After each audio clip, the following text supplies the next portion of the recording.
We're in the carve room, which we have, as part of this project, put it back to its 18th century heyday when it served as William Constable's cabinet room or study room.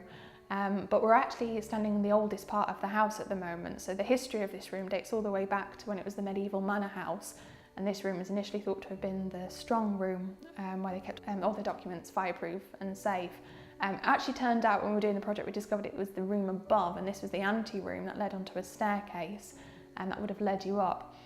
Then in around 1690 this was created as an actual room and the sash window was inserted. The panelling for the room went in around 1730 and again we don't know who did the carving, it was probably local craftsmen, and the room was sort of turned into this very kind of grand gentleman's study room, so very much an upstairs space, which would have been used for his sort of private study and contemplation. And William, we know, was the great collector with all of his cabinet of curiosities, so he was no doubt using this room when he was reading up and doing his wacky experiments.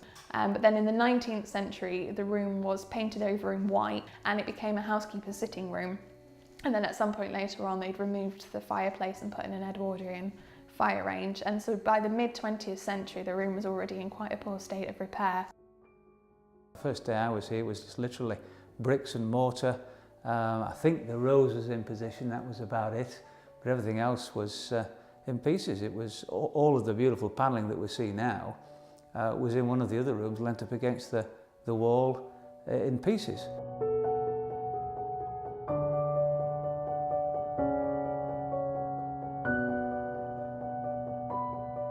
The initial job was to come into this room, determine what bits we had, which we didn't have many, and then decide what we had to make to fit in the gaps, if you know what I mean.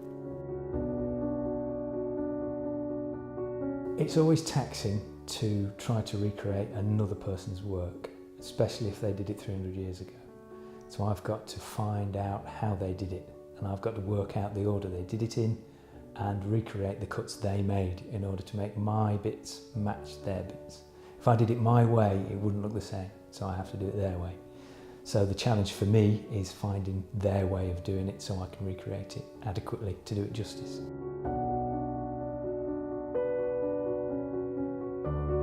I'm the plasterer on the project. That entailed replacing a ceiling to match the existing period of 1700. So mouldings were taken from other parts of the house, and we had to restore the ceiling to match that theme and be sympathetic to the nature of the building. I was also involved with developing the colour. There was an analysis done, a chemical analysis of the colour and pigments originally used. The pigment was the blue pigment was glass, ground glass, which was used in the early part of the 18th century to get a blue, which is a very rare colour. And it was in with lead white and a linseed oil medium, and so we've tried to get as close as we can to the original colour using modern pigments in a linseed oil base so that the quality of the paint looked the same. I did the internal fireplace. Graham he put the surrounding, and I built the inside for the surround to fit to, and then I rendered it out at the end of the day. So, one of the most spectacular rooms, with it being such a small room and a study, and done out so spectacular with the gilding and the carving. I think it's marvellous. I've been here such a long time, I've seen it over a slow period of time, so I tended to see it coming along, and so it's not quite as striking, but to think about how it was when we first came in and to look at it now, fantastic. It's been very rewarding to do this room. There aren't many rooms like this around which are being done in a proper historical context. I believe there's only room quite like this being done this last year.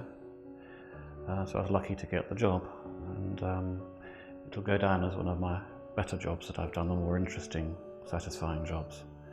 And since I'm coming towards the end of my career, I shall put this down in the memory bank as something that I really enjoyed doing. I'm amazed at how well the room looks. It is a rare opportunity to do such a large recreation. I feel proud that I'm part of a process that other generations can enjoy the work that we've produced for years to come.